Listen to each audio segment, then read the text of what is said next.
or whether it's your children, whether it's your parents. I mean, you cannot always have that good relationship. But the thing is, you still have that relationship, right? It's not broken, even though you fight. The same thing with God, and when we come to God, it's not always that good. I mean, you cannot. But the thing is, you still have that relationship, and it's, we call that interpersonal relationship. And always it's our problem that causes that troubling relationship. But still, the relationship is there.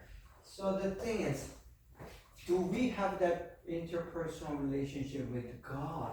That's gonna be another judgment. So God, according to this judgment, every human being, no exception, is except Jesus Christ. Anyone who lived on earth as a human being, they are sinners. No way to escape that.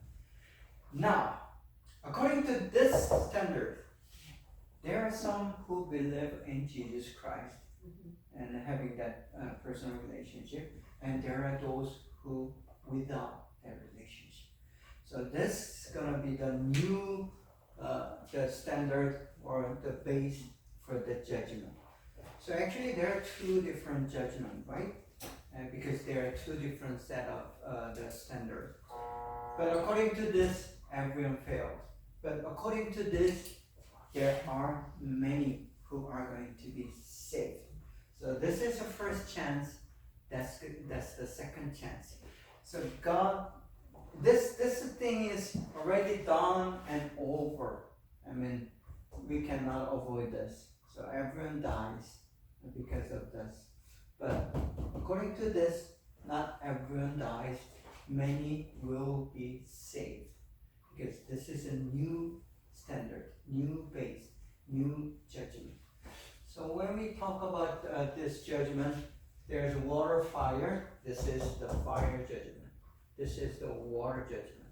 So the narratives that we are going to look at today shows these two different judgments. So first, I told you there is a action taken, and then there's going to be the consequence.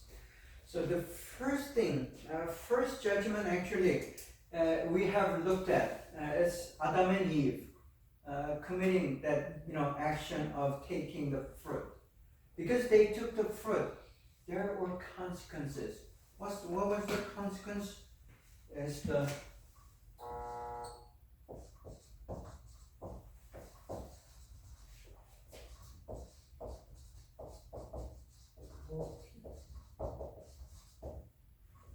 broken relationship with God, but it did not, break right away. It took some time, and that's another word that is.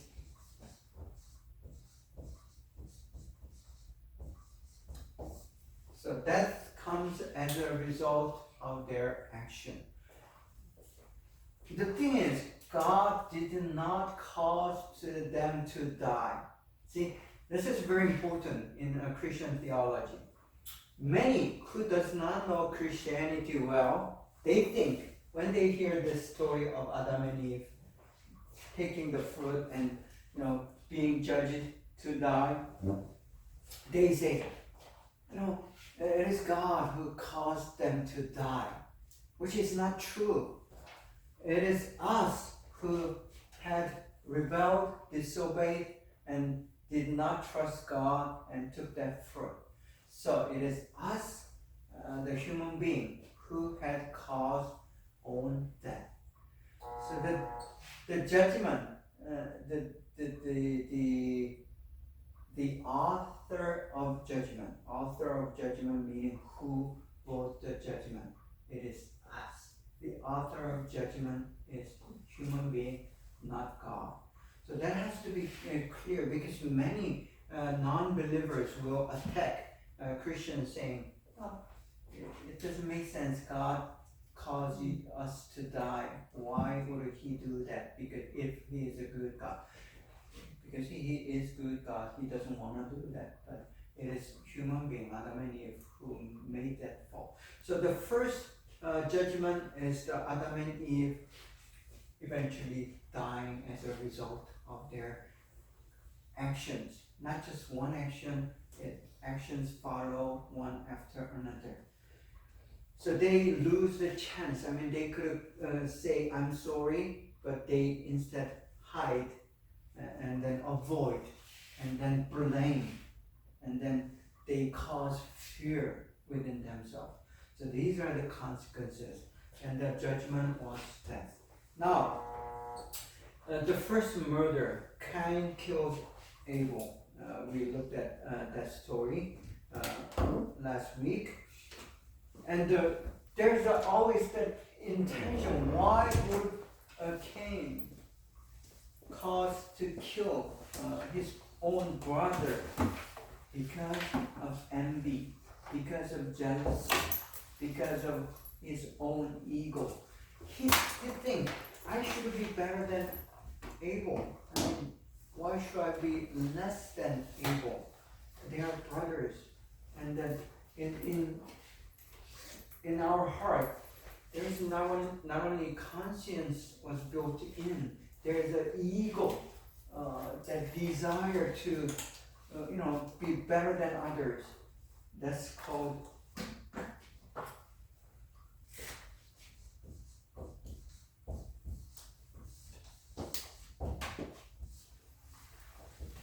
that evil is that intention in human hearts.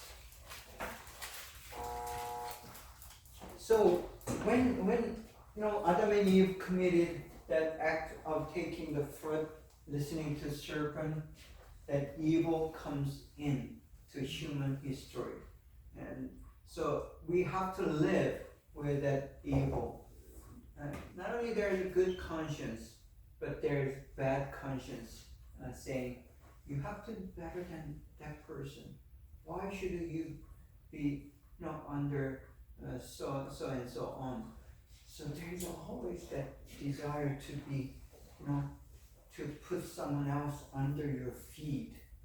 And see, this first murder. So when you cannot, win over other person, what do? Just take away that person. And if that person does not exist anymore, then you become a winner. So that's the act of killing.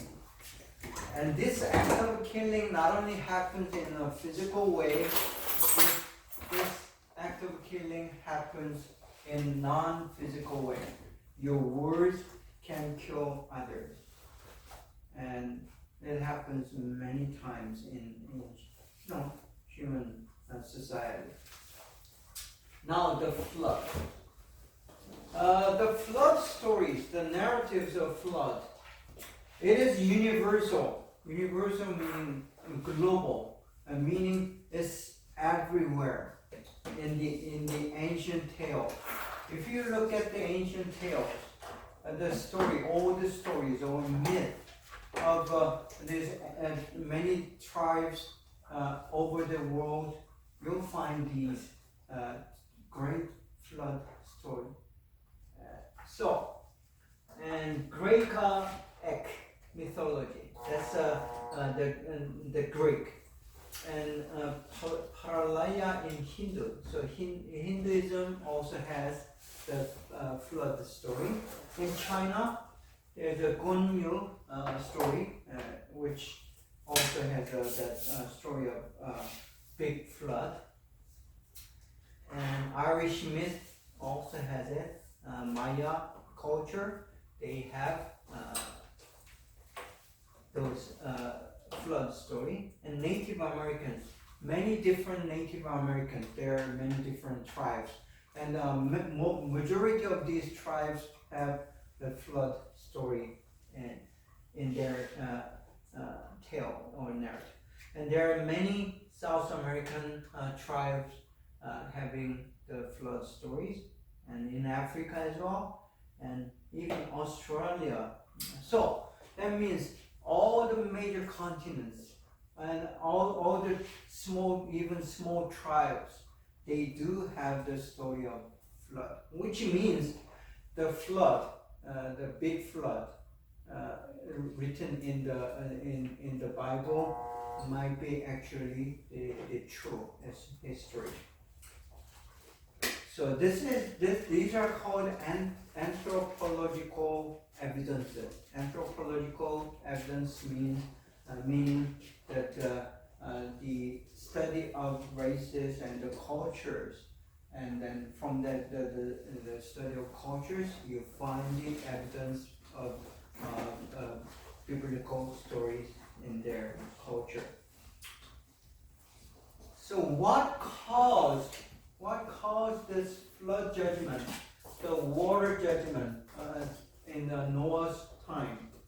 See, this is the what the Bible says. The Lord saw the wickedness of man was great in the earth, and that every intention of the thoughts of his heart was only evil continually.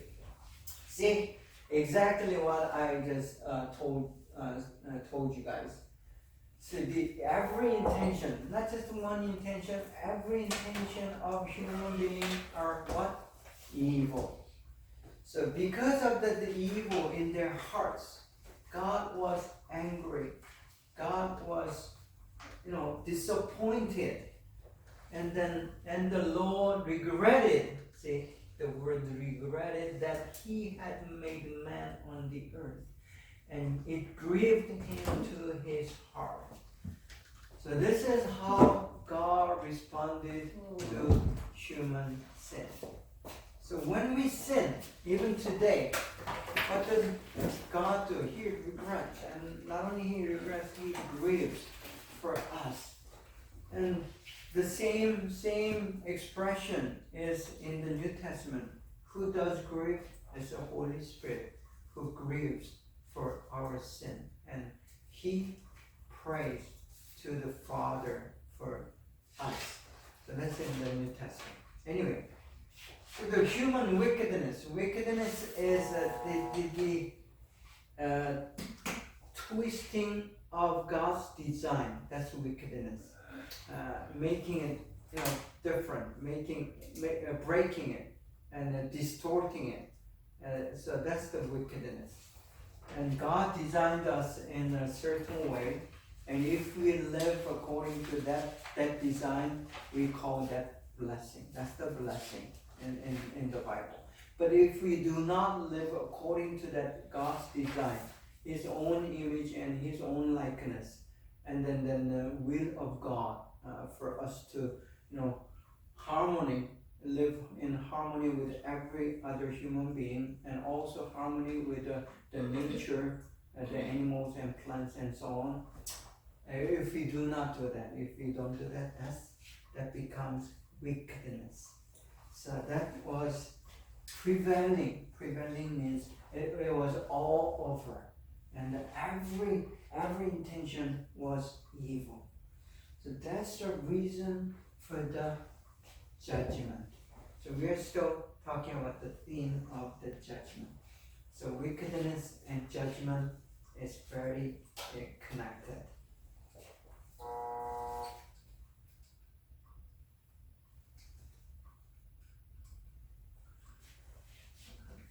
So what happens? And God said to Noah, I have determined to make an end of all flesh, for the earth is filled with violence through them. Behold, I will destroy them with the earth. Then verse 17, 6:17 says, for behold, I will bring a flood of waters upon the earth to destroy all flesh, in which is the breath of life under heaven. Everything that is on the earth shall die. So again, the theme of death, and then theme of the water judgment, and the violence and the life. The water judgment is proclaimed, meaning God says it. So that's the record about the flood judgment. And this is, we looked at the anthropological evidence. These are the scientific or natural science evidences, or geological. Geological meaning study of the earth or study of the land. The Grand Canyon is one, and there's the famous trips that you can take to the Grand Canyon. It's a group tour, and the theme is creation and the flood. And you can, take that tour, and then they kind of explains how Grand Canyon was formed by flood. And then Eastern Washington State. These are, you can Google the evidence of Great Flood, and they'll tell you all these scientific evidences. And Tibet, and these are evidences are in Tibet, and also the Upper Yellow River in China. And actually there's the archaeological evidences of the first dynasty in China, which it goes back to 5,000, 6,000 years. Actually, it's 6,000 years ago. So there was a big dynasty, or the major civilization of culture in China before the flood, and there are these evidences. Also in the around the Black Sea, you can look into YouTube, and the ABC News, the report on 2012 shows the evidence of a great flood around the area of the Black Sea. And also forest fossils in Atlantica. So these are just some of few of evidences that you can find on in the scientific journal or scientific report of geological studies. So there are many scientists who believe there actually had a big global flood in like 5,000, 6,000 years ago. And many scientists believe that the oil, the crude oil that we use every day, making gas, these are the result of the Great Flood. I can explain it, but it takes too long to explain. But the thing is, there are big, great forests before the flood, and the sand and all this soil came upon those forests and covered them and pressure them, and it becomes the oil for today. So that's what some of the scientists explaining how this crude oil came about. Okay.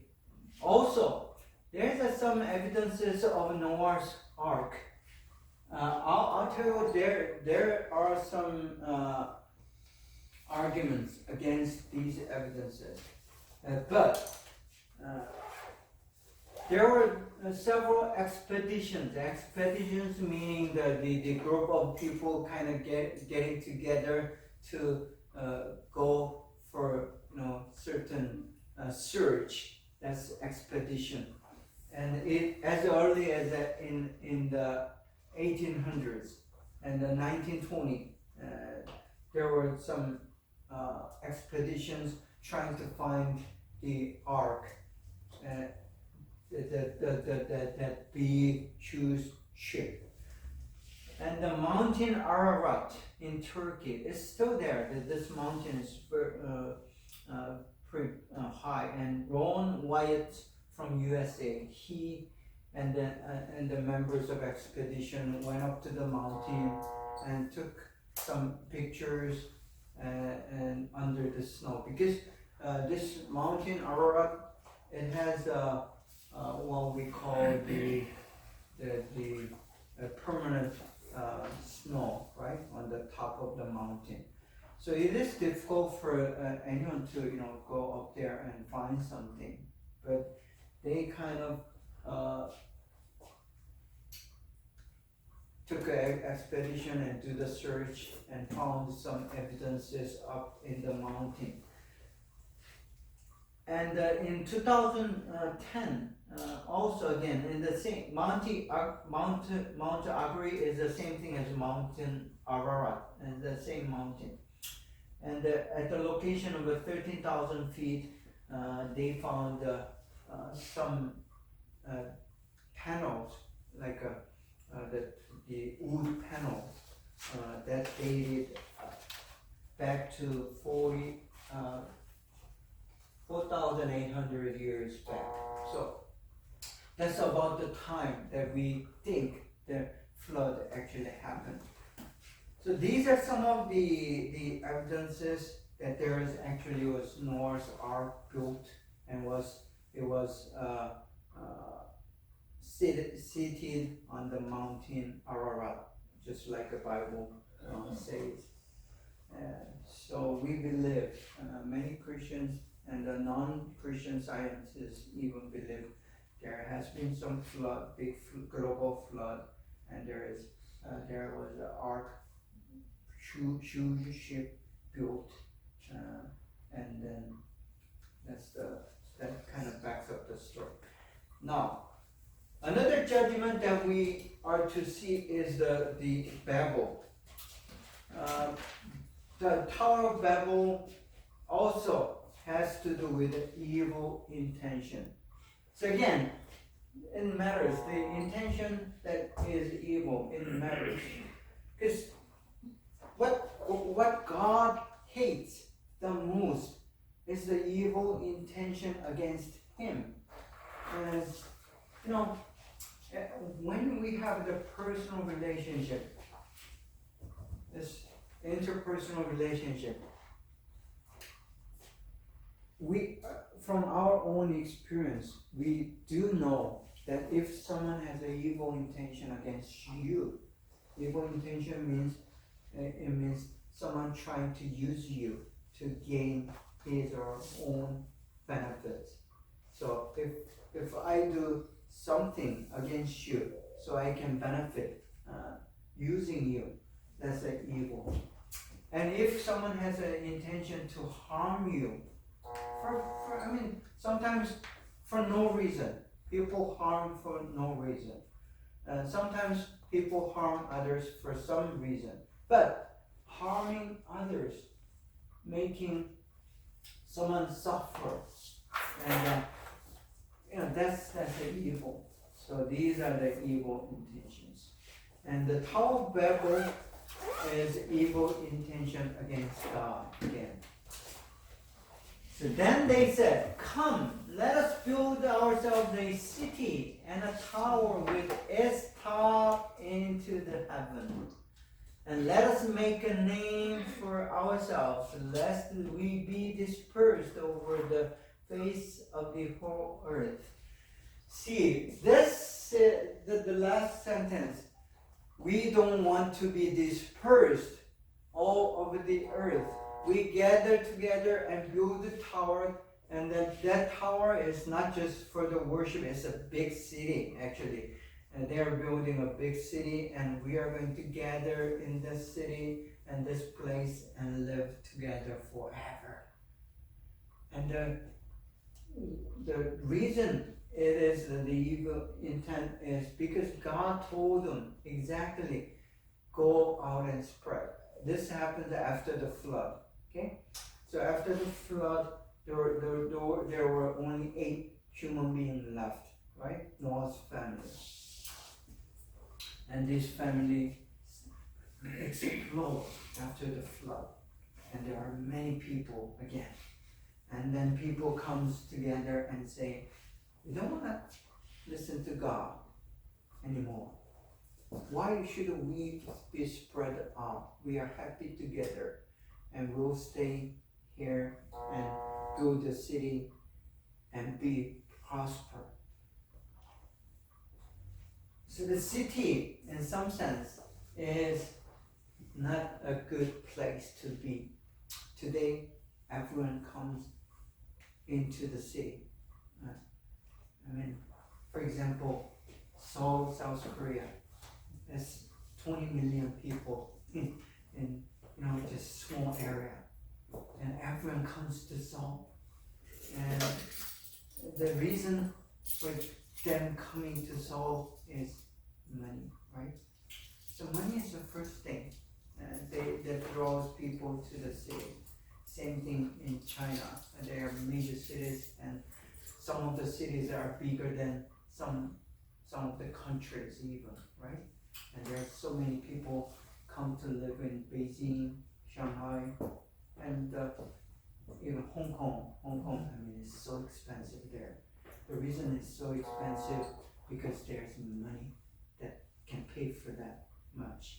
So people come for the money, and then comfort maybe, but actually for the pleasure. So money and pleasure comes together, and it's the evil intention. So people come and try to live tight together and doesn't want to spread to the every corner of the earth. So that was what happened in the Tower of Babel. So what God does, and the Lord came down to see the city and the tower which the children of man had built. And the Lord said, behold, they are one people, and they are all one language. And this is only the beginning of what they will do. And nothing that they propose to do will now be impossible for them. Even if God did separated the languages, so people cannot communicate to one another, look what's happening even after that. Human beings try to communicate and try to build global one nation. You heard about the Freemason. This Freemason, actually, it does exist, and many believe that this Freemason is, dreaming to have a one global nation someday.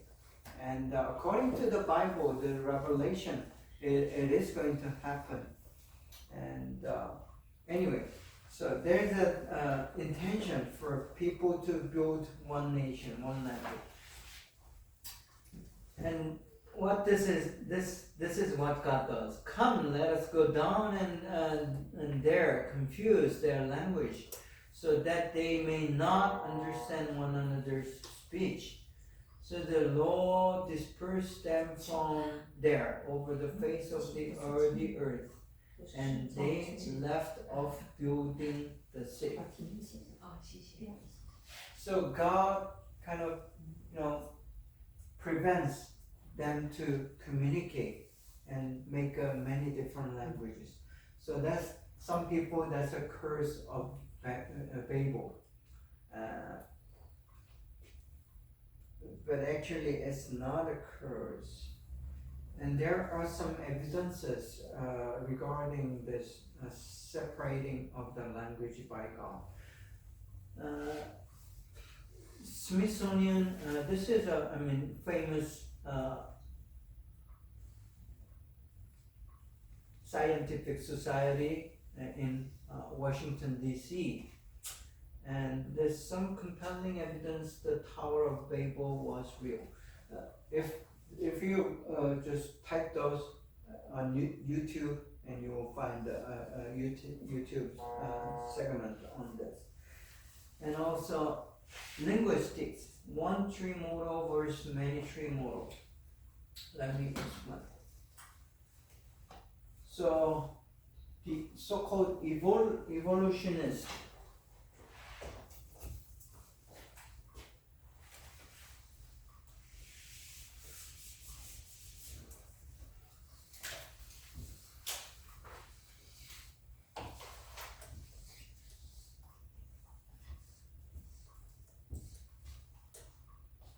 this is an evolutionist model.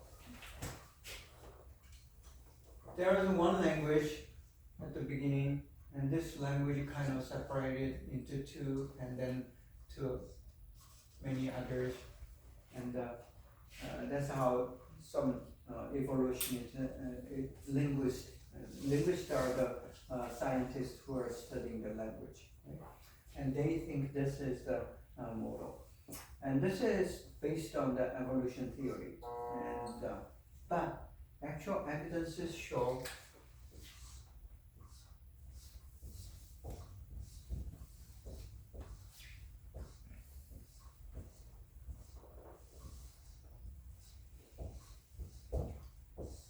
at the start somehow, and they find there are several different language groups. So, and the evidence showed each language, for example, the Korean language, is similar to Turkey, language of Turkey. No, you cannot imagine, but we belong to Ural-Altaian language group, and so even though China and Japan and Korea are very close, linguistically they are not related. So that's kind of strange, right? If you live close, your language should be pretty similar, but Chinese language and Korean language are two very different families. They don't have anything sharing except the Chinese characters that we use in Korea. So that means somehow the linguistic evidence showed there are 4 or 5 different language groups started at the same time, and each language group kind of developed into several different languages. So that's the kind of model that linguists are showing. So that tells that the story of Babel is more to this model than as which of the following is not the state of the beginning according to Genesis. So in the beginning, A, God created the heaven and the earth. B, the earth was without form and void. C, darkness was over the face of the deep. And D, the Spirit of God was hovering over the face of the waters. And E, none of the above. The answer would be the last one, E, none of the above. So all of the A, B, C, D are true. Number 2, which of the following is not a mode of creation in Genesis? So there are several different modes of creation, and A, God created. B, God assembled. C, God make it appear. D, God made from something or formed. The answer would be B, assembled. God did not assemble anything in the time of creation. It is human being who begin to do assembling later on. The answer would be B for number 2 question. Number 3, which of the following is not a kind of topic found in Genesis? Genesis has these biblical topics, and A, themes. B, perspectives. C, lessons. D, information. E, answers. F, none of the above. The answer would be F, none of the above. So all these things are the kind of topics that appear in the book of Genesis, or the first 3 chapters of Genesis. Number 4, and God saw everything that he had made, and behold, it was very good. And there was the evening, and there was morning. This is the record about the 7th day, or 3rd day, 1st day, or 6th day. The answer is D, as 6th day of the creation. And number 5, then God said, let us make man in our blank and after our blank. The answer is A, in our own image and our own likeness. So, number 5 answer is A, image and likeness. Number 6, you may surely eat of every tree of the garden, and but not of the tree of the knowledge of blank and blank. Answer will be the D. Yeah, good and evil. Okay. D. Question number 7. Which of the following is the exact quote from the serpent's question to Eve? So serpent comes and asks a question to Eve, so she will be confused. A, did God actually say you shall eat of all trees in the garden? Or B, did God actually say you may eat of every tree in the garden? Or C, did God actually say you shall not eat of any tree in the garden? Or D, did God actually say you shall not eat of one tree in the garden? The serpent says C. So the answer is C. Did God actually say you shall not eat of any tree in the garden? That's how serpent questioned Eve, and she is confused because of this question. Number 8, which of the following is not what the serpent said to Eve? And this is what the serpent says. For God knows that when you eat of it, meaning that fruit, A, your eyes will be opened. B, you'll be like God.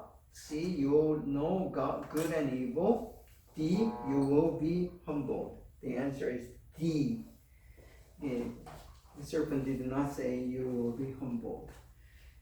Number 9, question number 9. As the woman saw the tree after what the serpent said, which is not her reaction? So A, she looked at it and looked good and good for food. B, it was a delight to her eyes. C, looked dirty and ugly. D, the tree was to be desired to make one wise. Answer is C. It did not look dirty and ugly, but it looked good. Question number 10. Which of the following is the consequences after they took the fruit?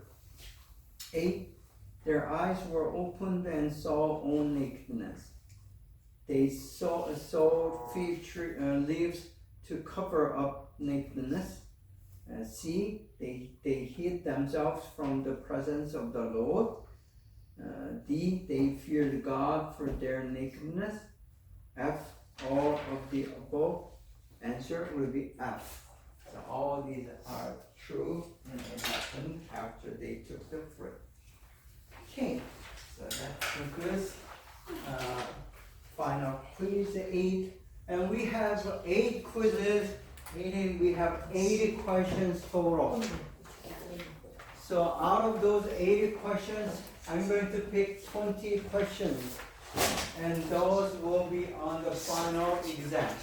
So please study your quiz and come next week prepared, and I'll give you 20 questions out of those quiz, and we'll have fun.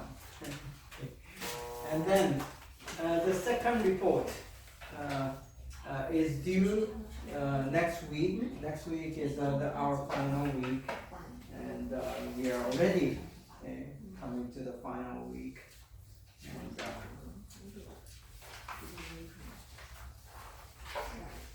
so on the topic of worldview, you can choose any of the topics in the lesson 4, 5, 6, 7, and 8, and those little topics under the worldview you can choose and do a little research on it and make a report. It's gonna be 2 pages, letter size 10, and double space.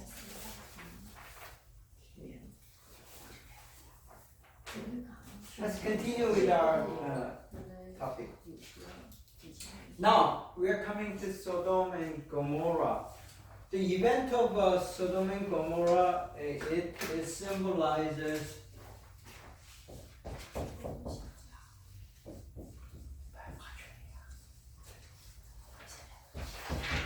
so it's an example of fire judgment. So God judges people by water, and now there's a judgment of fire. And this is what it says in Genesis 19. Then the Lord rained on Sodom and Gomorrah, sulfur and fire from the Lord out of heaven. And he overthrew those cities and all the valley and all the inhabitants of the cities and what grew on the ground. So it's a total destruction. Even the plants and anything that has life, it vanishes. It is killed. It is destroyed. So the city is no longer there. City is gone. Not only the city, the buildings, but the people are gone. So that's what happens to Sodom and Gomorrah. The reason for this fire destruction is because they were all evil. I mean, if you read the stories, before that happened, there were like a homosexuality, and it's not just a few people. Whole city is enjoying that homosexual relationship, and there is a lot of those things going on in that Sodom and Gomorrah. And there are some archaeological evidences they found in 1908 in Russia, Siberian Tungokal River region. This is what actually happened in 1908. The meteor shower from outer space, it destroyed the whole region in Siberia. So this falling of the meteor actually happened after in recent history. So we know these things can happen. And then there's a richest expedition that were launched in 1847 around the Dead Sea Valley, and they found some evidence of these the fires. I mean the whole city is destroyed by fire.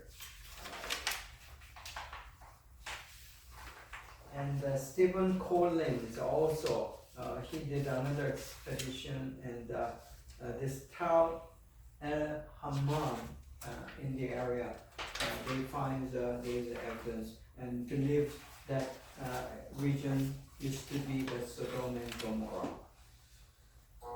Okay, now we jump to the Egyptian exile. This is now we begin the history of this Jewish diaspora.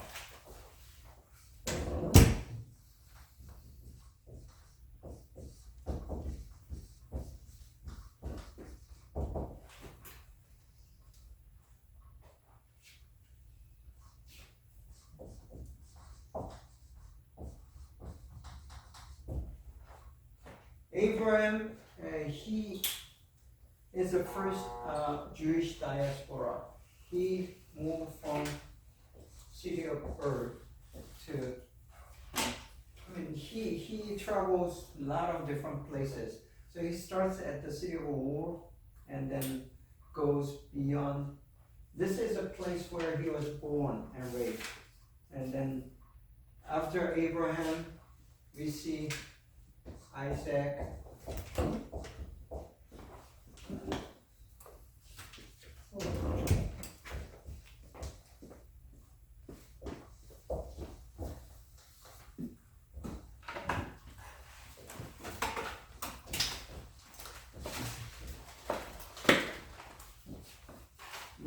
We studied about these characters, right? And Abraham's son Isaac and his son Jacob and Jacob's son Esau. I mean Joseph. And Jacob and Esau are the twins, right? And as we read these stories, they continue to travel. They don't settle down in one place. It's not only because they are the nomad.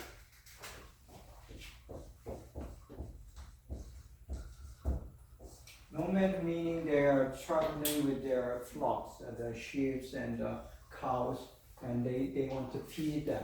So they have to travel to give them the proper food. So these nomads are basically people with the livestock, and they go after the place where there are grasses. That's one reason. But also they travel because God tells them to go, continue to go. And every time they go, one thing the common, it's not in the PowerPoint, but one thing they find is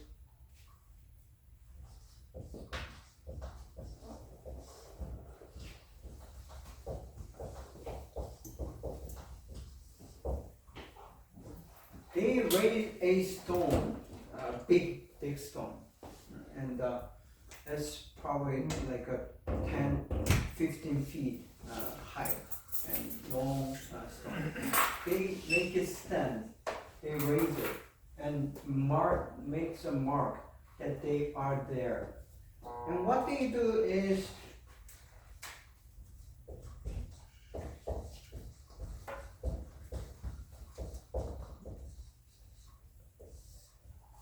dedication, and they do the offering, dedication to God, and they say they make that marking and say this is God's territory. Not only is our territory, it is God's territory. So that kind of dedication is in every, as they enter every new area, they do this. It's very symbolic. And today, it's same for the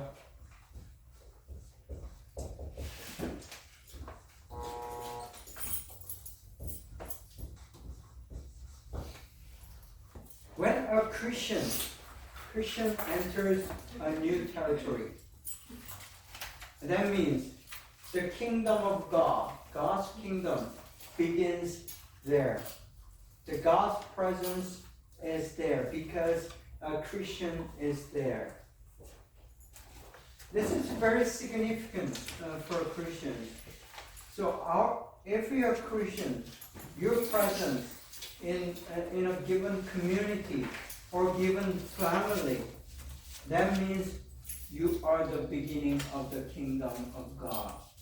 And this picture, as they diaspora, meaning dispersed or spread or scattered around, they bring the God's rule, God's sovereign rule to the land where there is no God, because the place they make the stone stand,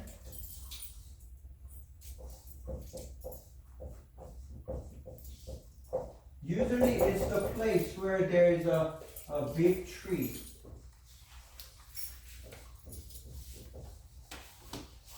And under the big tree in the Middle East, there always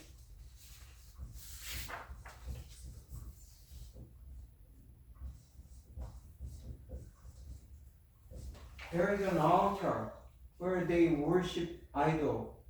So they worship tree or the big stone or something. And then they come in and raise that stone, meaning this is a place of God, Yahweh. So Yahweh,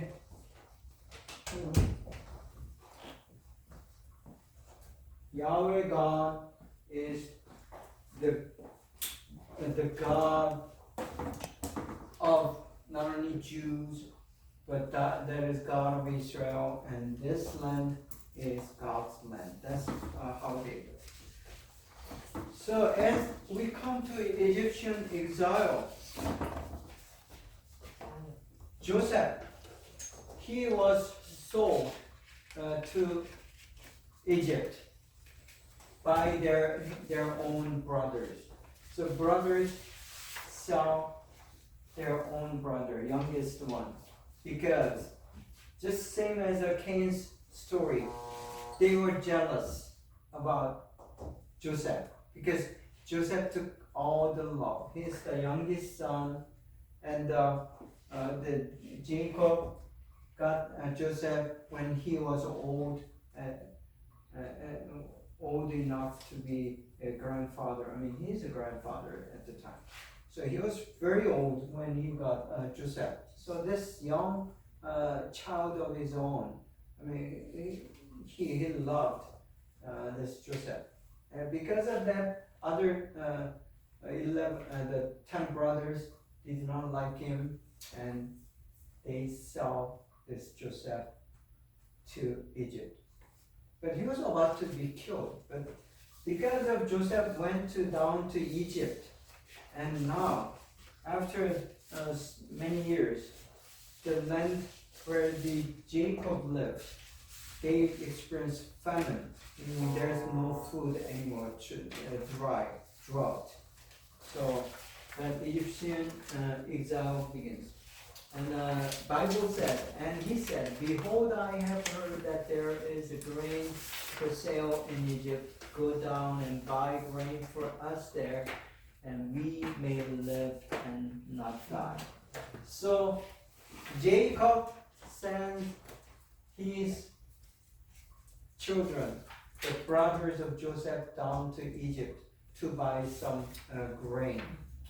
But actually they end up immigrating to Egypt, not knowing yet. Actually, eventually finding out that Joseph is their own son. So whole family, Jacob's tribe, Jacob's clan, everyone goes down to Egypt. So that's how the Egyptian exile begins.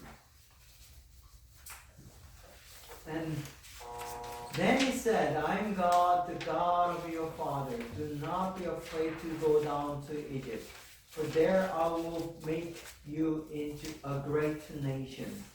I myself will go down with you to Egypt, and I will also bring you up again, and Joseph's hand shall close your eyes."